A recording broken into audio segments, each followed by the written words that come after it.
you're building a foundation. When you learn from one person, it helps you to build a really solid foundation before moving on to more advanced topics. Because if you're learning from different people at the same time, they're at different levels. They're teaching you different things. And so the potential to be all over the place and be overwhelmed is really, really high. And when you're building a foundation and you're able to move from one step to the next, this sequential approach ensures a structured learning path, preventing information overload. We are represented. We are represented. We are represented. Welcome to Represented, the podcast. I'm Aniki Shuru, racial equity coach for online business owners who want to be intentionally inclusive by building a business that is racially equitable. I created this podcast to normalize a conversation around racial inclusion so that fear is no longer the barrier that gets in the way of doing this work. This isn't about perfection, it's about progress.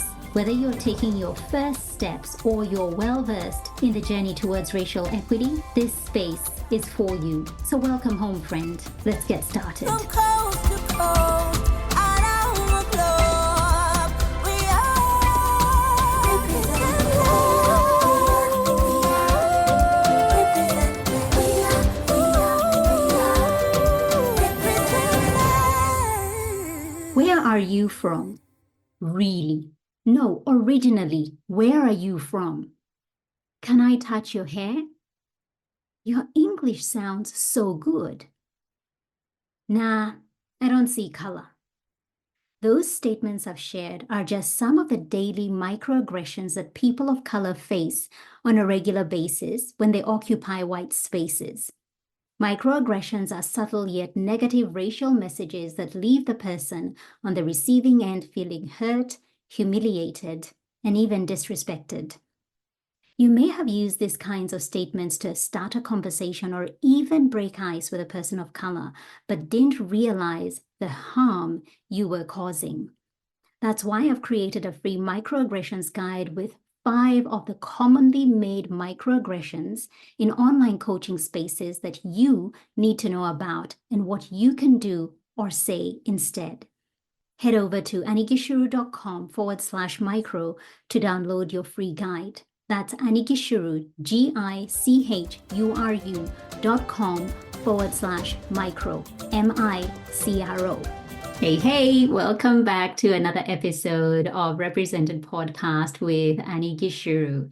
Today's episode, One Coach Focused Learning, was inspired by a past student who, when they joined my program Represented, said, Annie, I'm so excited to be learning from you because I am learning from a number of different educators at this point in time. I'm inside Represented. I'm also working with somebody in the US, and I'm also getting support from somebody in the UK as well, and reading an array of books. And I just felt it felt heavy for me. Everything that she was saying, there was just so much information overload in just sharing the number of people that she was learning from. And this is a mistake that I see quite a number of people making when it comes to racial equity work.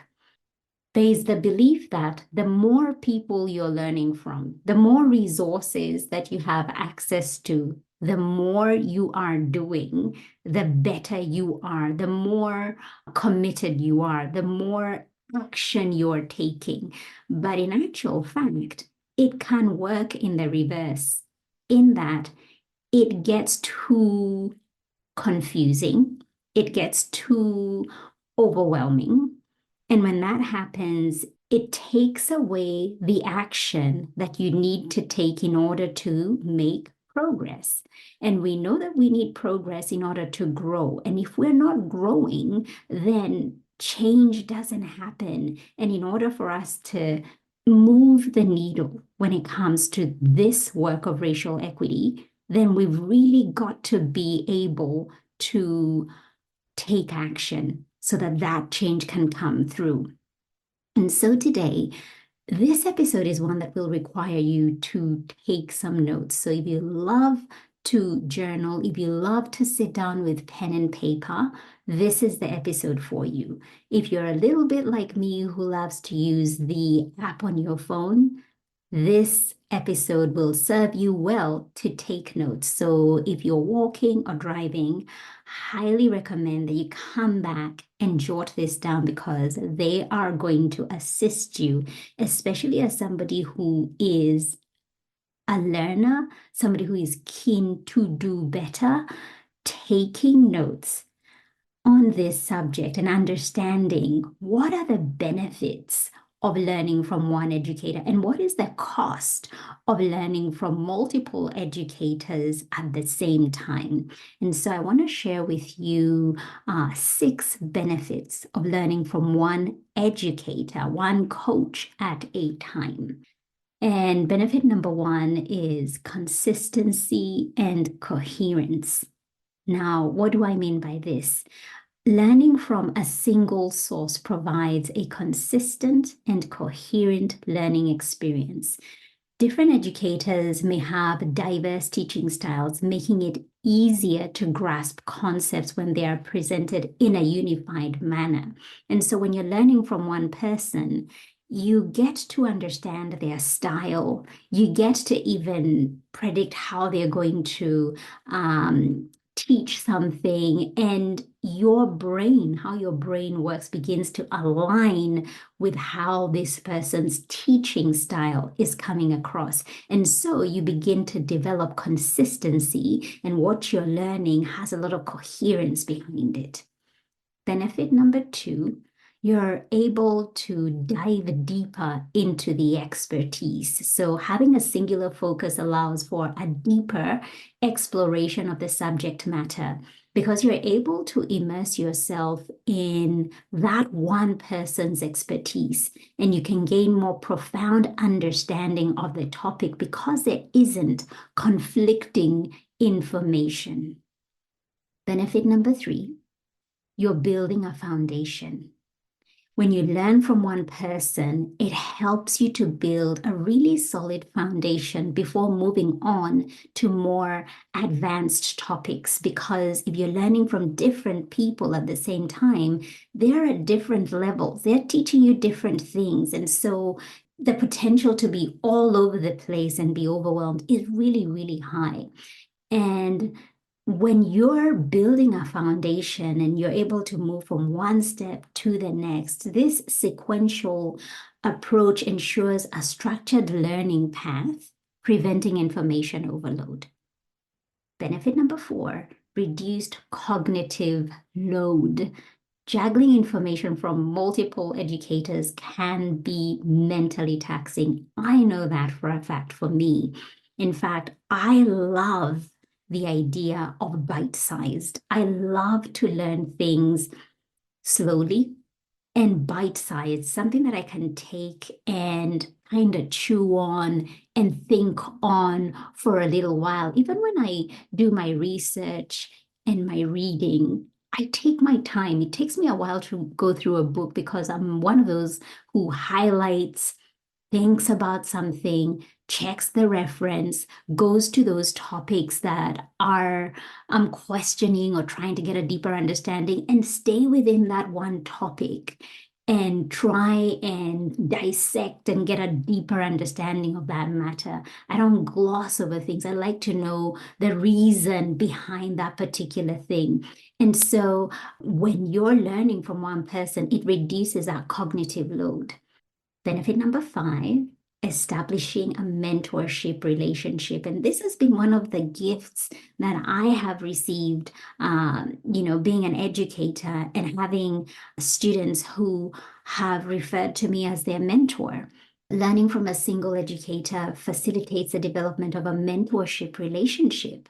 This connection then provides personalized guidance, feedback, and a deeper understanding of your specific learning needs because the educator, the coach, the mentor, they get to know you on a personal level. And when you ask things, they're able to respond based on their understanding of you as an individual, their understanding of your business, and give you something that will be more impactful than when you're learning from so many different people. The ability to build that mentorship relationship is really not there.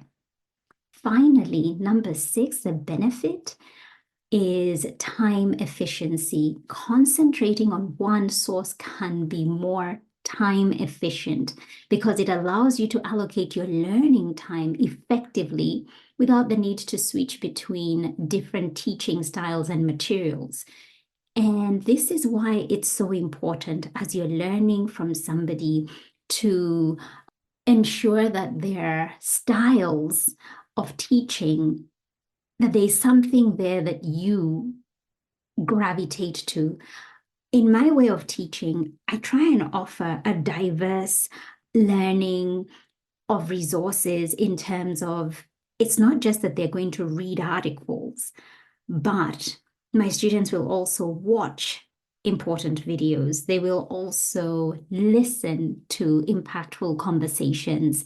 They will also write things that are coming up for them. So it really activates every area of your brain. But those who gravitate more to listening are catered to. Those who gravitate more to watching are catered to. Those who like to read are catered to. And it's not just a one style, but you're incorporating different styles, ensuring that you're catering to the different people's needs. And so it makes it such that your learning experience is more time efficient. And that is what we need when we're doing work, when we're learning. We need for it to be efficient, especially because we're so time poor.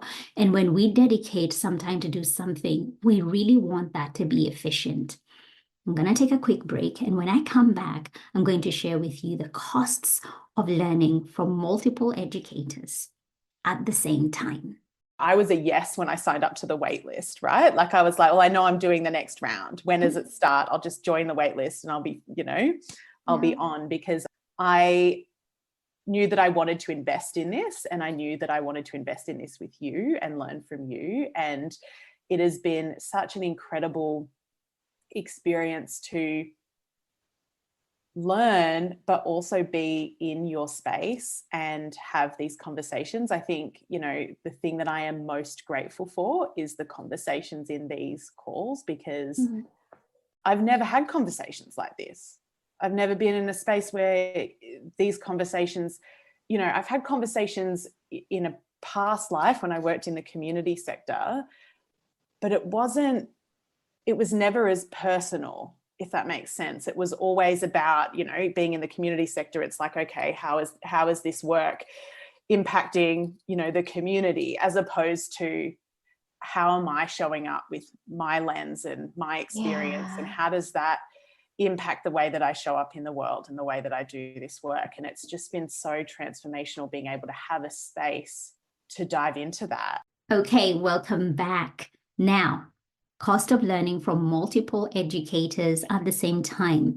Cost number 1 is, and I did allude to this when I was sharing the benefits, conflicting information. We know this. Different educators may present conflicting information or perspectives, leading to confusion and hindering the learning process. I cannot tell you how many times I hear students saying, well, you're saying that, but I read this book and it said this, and now I'm completely confused. What is the true answer? What should I gravitate to? And this question is something that perhaps I'll have to dig a little bit deeper and dedicate an entire podcast episode, because it's all about applying critical thinking. And so when you do learn from different educators at the same time, there is going to be conflicting information, because we hold space differently, first and foremost, as coaches.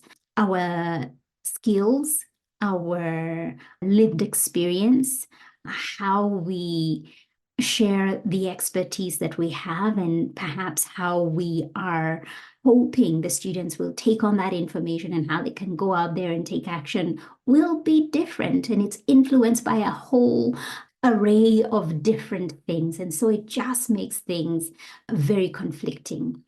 Cost number 2 is overwhelm and information overload. When you're trying to absorb content from multiple sources simultaneously can lead to information overload. It makes it really difficult to retain and apply the knowledge effectively. And we know that happens when we try and do too much. And when we're overloaded, what do? We simply stop. We cannot take anything more in. Our brain is saturated and we cannot take any more information. So in actual fact, it's doing us harm than good. Cost number 3, a lack of depth. Because the learning becomes so superficial from various sources, and this might prevent you from delving deeper into a particular subject. The lack of depth can hinder your ability to master a topic because you're just staying at the surface. You're not going any deeper because there's just too much. Cost number 4, fragmented learning path. When you're learning from multiple educators, it may result in fragmented learning path with no clear progression because every single person you're learning from has a different destination. And this can hinder your ability to build a cohesive understanding of the subject because you're being pulled in so many different directions. And again, it is just too much for you to handle from a mental capacity and even physical capacity. Cost number 5, inconsistent learning experience. Each educator may have different teaching styles, as I said, and approach. So consistently switching between them can disrupt the consistency of your learning. Cost number 6, limited opportunity for mentorship. Engaging with multiple educators simultaneously might limit your opportunity. I don't even think it's might. It will limit the opportunity to establish a mentorship relationship, which can be valuable, as I mentioned in the benefits, for that personalized guidance and support. So, a caution here, as somebody who is listening to this program and you're like, oh, Annie, I'm one of those ones. I just want to take in so much, but I can see by what you've said here, it is actually costing me and I need to change that. So I just want to share a quick recap now on all the points that I have shared today. Let's start with the benefits. Benefit number 1, consistency and coherence. When you're learning from one educator at a time, consistency and coherence. Number 2, a deep dive into the expertise. Number 3, you build a strong foundation. Number 4, reduced cognitive load. Number 5, establishing a mentorship relationship, which we know is key to your growth. And number 6, time efficiency. The cost of learning from multiple educators at the same time. Number 1, conflicting information. Number 2, overwhelm and information overload. 3, lack of depth. 4, fragmented learning path. 5, inconsistent learning experience. And number 6, limited opportunity for mentorship. Now, if you haven't yet committed to one educator this year that you can learn from inside a program, I would love to recommend my program, Represented. It's my signature 10-week program that walks you through from awareness phase to activation in racial equity work for your business. For more details, head over to anigishuru.com/represented. That's Anigishuru, GICHURU.com/represented. We are represented. We are represented. We are represented. Thank you so so much for tuning in. Why don't you go ahead and hit that subscribe button and leave a review so this podcast can reach more online business owners, and together we can begin to normalize racial inclusion in the online coaching space. I'd love to acknowledge the traditional owners of the land where this podcast episode was recorded, the Wiradjuri people in central New South Wales, Australia. Music produced in Nairobi, Kenya by Patrick St. Mbaru and Kambua Mathu. Vocals by Joanne Matata. Represented.